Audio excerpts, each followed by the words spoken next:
Hello everyone, good morning. আজকের ভিডিওটা কিন্তু আমি এখান থেকেই শুরু করছি। আমার নতুন একটি ভিডিওতে তোমাদেরকে জানাই অনেক অনেক ওয়েলকাম।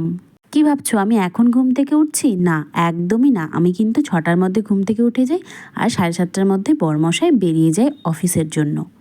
ও বেরিয়ে যাবার পরে আমি ওই বিছানায় 1 ঘন্টা একটু ল্যাদ খেয়ে নিই। ঘুম থেকে উঠেই যেটা আমার প্রথম কাজ থাকে সেটা হচ্ছে বিছানাটাকে পরিষ্কার করে সুন্দর করে যতটা পারি গুছিয়ে রাখার চেষ্টা করি। আর বিছানাটা যদি এলোমেলো থাকে তাহলে কিন্তু আর কিছুই ভালো লাগে না। ওই জন্য সবার আগে ঘুম থেকে উঠে বিছানাটা পরিষ্কার করে তারপরে আমি ঘর থেকে বেরোই অন্যান্য কাজ করার জন্য। দেখো, তোমাদের সাথে গল্প করতে করতে কিন্তু আমার বিছানাটাও গোছানো প্রায় কমপ্লিট হয়ে গেছে। এরপর সকালের যা যা কাজ আছে সেগুলোতে এবার লেগে পড়তে হবে। এই দেখো, বিছানা গোছানোও কিন্তু আমার হয়ে গেছে। এইবার একটু নিজেকে ফ্রেশ করতে হবে, তাই না? তো এবার দেখো আমি ব্রাশ করে নেব। আর যেহেতু রাত্রেবেলাতে আমি একটা নাইট ক্রিম ইউজ করি, তো সেই জন্য কিন্তু ঘুম থেকে উঠে ব্রাশ করে কিন্তু ফেস ওয়াশ দিয়ে আগে মুখটাকে ভালো করে পরিষ্কার করে নিই।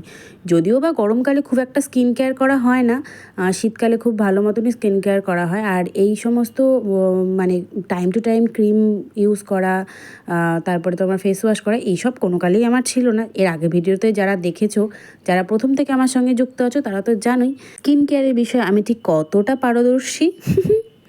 তো তাড়াতাড়ি স্নান টান কমপ্লিট করে কিন্তু আর একটা আছে কাজ করতে হবে। তো দেখো, গল্প করতে করতে কিন্তু আমার স্নানটাও হয়ে গেছে।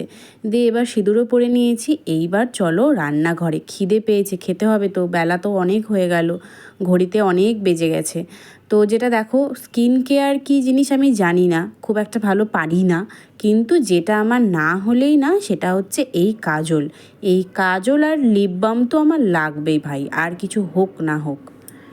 সুন্দর করে পরে নিলাম কিন্তু কাজল। আমি কাজল পরতে ভীষণ ভালোবাসি। আর কাজল ছাড়া না আমার একদমই ভালো লাগে না। মনে হয় নিজেকে যে মানে কত বড় কী একটা যে আমি মিস করে গেছি। তো দেখো, এবার কাজল পরে আমার কেমন লাগছে সেটা কিন্তু কমেন্ট সেকশনে জানিও। তোমরা বলো তো, কাজল পরে বেশি ভালো লাগে আমাকে নাকি কাজল ছাড়া আমাকে বেশি ভালো লাগে? তোমাদের কমেন্টসের অপেক্ষায় রইলাম। আর এত গরম বন্ধুরা, কি বলবো। দেখো, বলো তো এবার আমাকে কেমন লাগছে। তো দেখো, অনেক তো সুন্দর লাগা হলো। এবার কিন্তু খিদে পেয়ে গেছে প্রচণ্ড।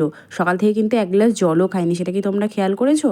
আমি কিন্তু সকালবেলা 1 গ্লাস ঘুম থেকে উঠেই জলটা খাওয়ার চেষ্টা করি। তো জল খাইনি, তো ওই জন্য আগেই ফার্স্টে খেয়ে নিলাম জল।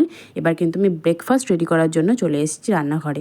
দেখো, এদিকে দুধটাও গরম করে নিয়েছি। আর সকালবেলা আমি একটু ওটস দিয়ে দুধ আর একটু কলা দিয়ে মধু দিয়ে খেয়ে নিলাম। দিয়ে এবার দুপুরে রান্নাবান্না করতে হবে। তো বরমশাই তো খাবার নিয়ে চলে গেছে, আর বাকিটা তো আমার জন্য রান্না করতে হবে, রাতের জন্য রান্না করতে হবে। তো চলো, আমি এখন ভালোভাবে আগে মনটাকে স্থির করে আগে ব্রেকফাস্ট করি। আর এই ব্রেকফাস্ট করতে করতে যেটা আমার মূল চিন্তা থাকে সেটা হচ্ছে আমি দুপুরে কি রান্না করব। এইটা একটা আমার কাছে বড় চিন্তা।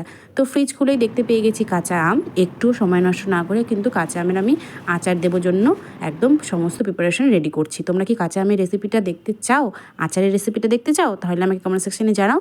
আমি খুব তাড়াতাড়ি কাঁচা আমের টক ঝাল মিষ্টি আমের আচারের রেসিপি শেয়ার করে দেবো। দেখো, এদিকে হলুদ নুন মাখিয়ে আমি কিন্তু এবার ছাদে চলে এসেছি এটাকে রোদে দেওয়ার জন্য। আর মাসুরাদেও কিন্তু চলে এসেছিলো, কাজ করে দিয়ে চলে গেছে।